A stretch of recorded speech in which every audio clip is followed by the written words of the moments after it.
Okay, so now let's talk a little bit more about these new short-range city drones. Because for the 4 billion doorstep deliveries that will happen this year in the US, and that number in exchange for a much faster delivery that's also electric, autonomous, really quiet, and zero emissions. And while their solution of dropping down a droid that could perfectly control its landing from super high up seemed promising and way better than something like this that had been proposed before, when I went right to their headquarters, not that far down the road from where I live. And the first thing you notice in the lobby is this really cool projection that not only shows the total number of flights they've flown, now at over 500,000, but it also shows all the long-range drones they have in the air at that exact moment, delivering those critical medical supplies all around the world. And this isn't now just where they design and build all their drones, it's also where they do a lot of their testing. And they test pretty much everything in every way possible before getting it out to the field as quickly as possible. And according to their CEO Keller, this is something that... And so before we actually hear just how quiet these things are, first question on the noise level, I'll just show you my actual reaction to the first time I heard it. I mean, I hear something.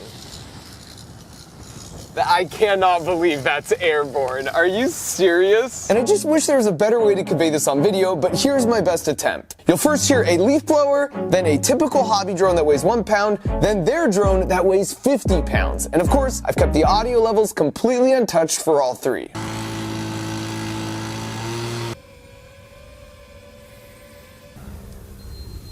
That is whisper quiet. That is very quiet. That cow is way louder than that drone.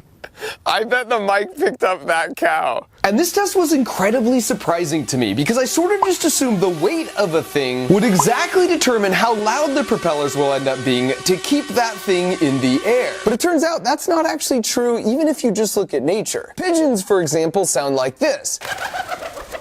But with owls, there's an evolutionary pressure to be as quiet as possible, and as a result, their flight sounds like this.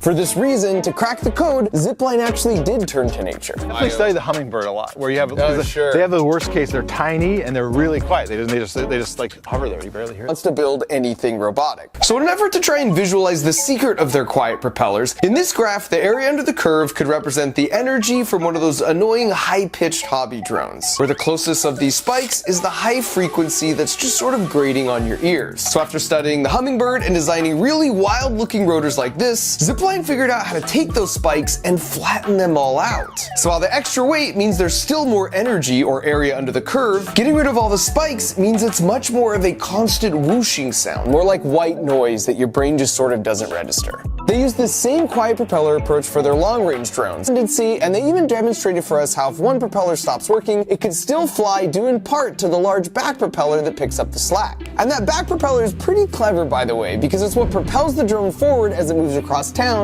but then it turns down 90 degrees to help steer and create extra lift while it's stationary and dropping down the droid. In addition to the redundancy, a whole aircraft parachute is automatically deployed if there is a problem that's sensed, or if the drone just loses power altogether. And because of their painstaking engineering efforts, it's worth noting in the 6 years they've been operating for those 500,000 flights, they've had exactly 0 incidents causing any injury. As for my third bonus question around how the drones get loaded up, in the most simple case, something like a grocery store could reserve some parking spots as a loading zone. Or as one of the Zipline engineers told me, you can take a window from your local pharmacy and turn it into this portal. So the droid would come down the chute, then some ASAP items like these would get loaded inside, then it goes back up the chute, into the drone, and off for delivery. For healthcare, if you were really sick and say on a 15-minute video call with your doctor, by the time the call was ending, your medications could be on your back porch so you don't have to leave your house. You could also imagine how this could work with a distribution center or a large retail store. You can make a 10-mile round trip while carrying up to 8 pounds. An additional win for the planet here is you don't need to use all the cardboard to box it up because it doesn't have to survive